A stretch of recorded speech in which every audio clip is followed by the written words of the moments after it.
Muy buenos días para todos y he decidido referirme a la situación actual desde el punto de vista del derecho constitucional. Estamos hablando de derechos, dedicamos nuestro último video a los derechos individuales y antes de seguir con los derechos sociales y con los derechos de incidencia colectiva que van a ser objeto de otros capítulos, nos parece importante centrarnos en esta situación de limitación de los derechos. ¿Cuándo puede declararse un estado de excepción o de emergencia que importa en definitiva que nuestros derechos se van a ver afectados? ¿Cuáles son las consecuencias de esta declaración? ¿Quién controla la emergencia y la autoridad de quien ha decidido llevarla a cabo? ¿A la luz de qué principios van a ser controladas esas decisiones?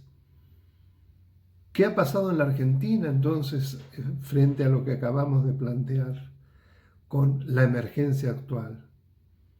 ¿De qué manera ha afectado nuestras instituciones fundamentales, básicamente la división de poderes, el federalismo? ¿Y cuáles son los casos que me parece que son los más salientes para ocuparse y poder ilustrar un poco lo que les exprese?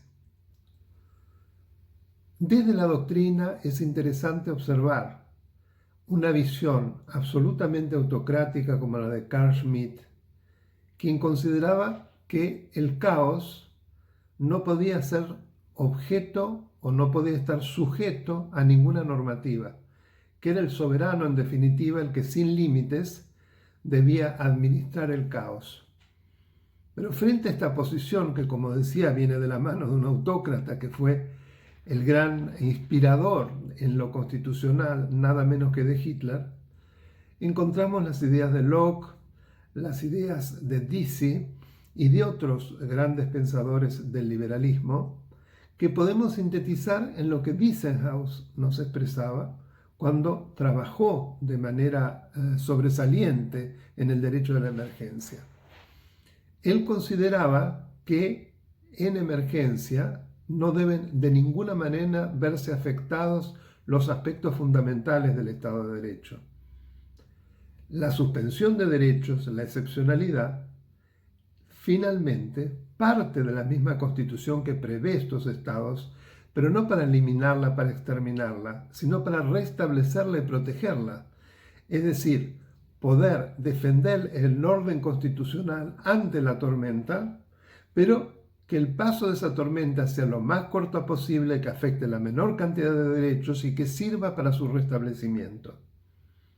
En Argentina, el 19 de marzo, el presidente de la Nación dicta un decreto de necesidad de urgencia que nos apuramos a considerar como constitucional porque se encontraba, sin lugar a dudas, dentro del marco establecido en el artículo 99, inciso tercero de nuestra Constitución, que exige para el dictado de un decreto de esa naturaleza una situación excepcional que impide el procedimiento previsto en la Constitución para la formación y sanción de leyes.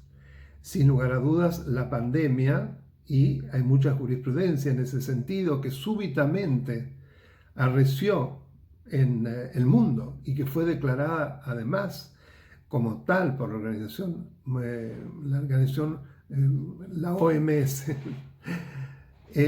Mundial de la Salud, perdón.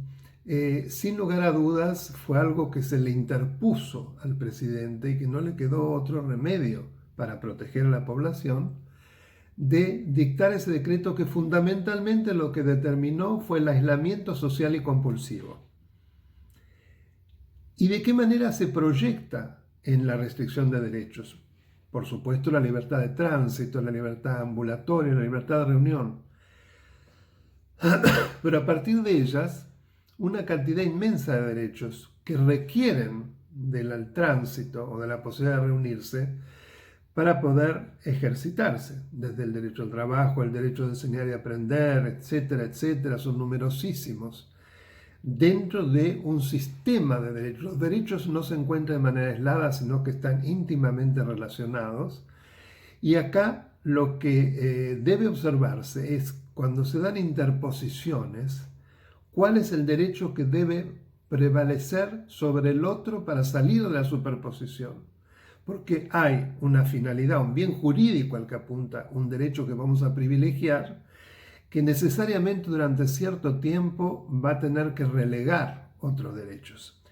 En nuestro caso es el derecho a la salud, es la posibilidad de contar con una estructura sanitaria suficientemente sólida como para protegernos frente a la pandemia y anticiparse a ellos para, como se dijo, lograr un amesetamiento que impidiera que a la larga la capacidad hospitalaria posibilitara en realidad que se fueran tratando los sucesivos casos que en momentos de picos era previsible que se iban a generar, y de esa manera que las camas y las demás necesidades fueran cubriéndose de a poco sin producir el colapso de la instalación hospitalaria.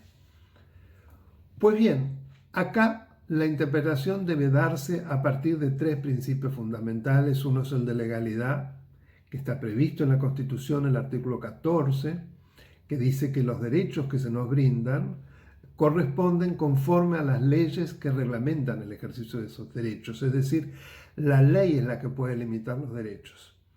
Un segundo principio es el de razonabilidad, que trata de impedir que una limitación sea discrecional, es decir, que no haya una desproporción entre los medios utilizados para alcanzar una determinada finalidad. En nuestro caso, no hay duda que el aislamiento, que ha sido el medio, propende de manera proporcional al cumplimiento de esa finalidad. Y el examen de proporcionalidad es el que se adecúa con el principio de proporcionalidad. Y pensamos que al menos en los primeros tiempos del aislamiento compulsivo y obligatorio, esta finalidad se cumplió. Entonces, a la luz de esta suerte de abanico de controles, el sistema funcionó. Ahora, los controles son fundamentales en materia de derecho constitucional, ya lo vimos, la función de control. Y el grave problema al que nos enfrentamos es la defección de los poderes legislativo y judicial, que permanecen. Recién el poder legislativo se ha levantado de una larga siesta, el poder judicial está de feria, es decir, que actúa excepcionalmente, permanecen en una situación absolutamente de autorrepliegue que impide el ejercicio del control sobre las facultades del presidente. He acá un serio problema. Facultades absolutamente vigorizantes del papel del presidente, pero sin los controles necesarios para hacer frente a los excesos que ese poder reforzado puede generar sobre el ejercicio de nuestros derechos. Llegamos hasta acá. En un próximo video voy a completar el marco constitucional que entiendo al que se debe adecuar esta situación de emergencia en la Argentina producto de la pandemia. Muchas gracias.